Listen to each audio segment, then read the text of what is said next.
In this quick video tutorial, let's walk through how you can connect your TikTok profile so that you can start scheduling from RecurPost. To connect your TikTok profile, select the social profiles from the left-hand menu, and then click on the Connect Profiles button.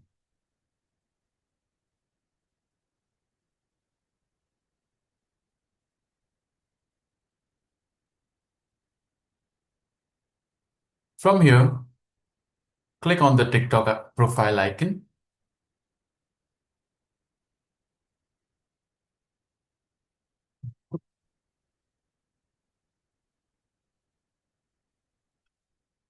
If you're already logged in to a TikTok profile, then RecurPost will directly connect that TikTok profile and display in your profiles section on the right-hand side.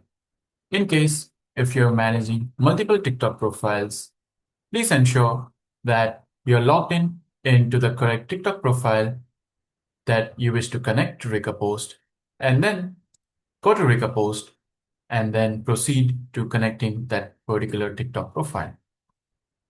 I hope this video tutorial was helpful. If you have further queries, please feel free to reach out to us on support@recurpost.com, or you may also check out our knowledge base on recurpost.com. Thank you.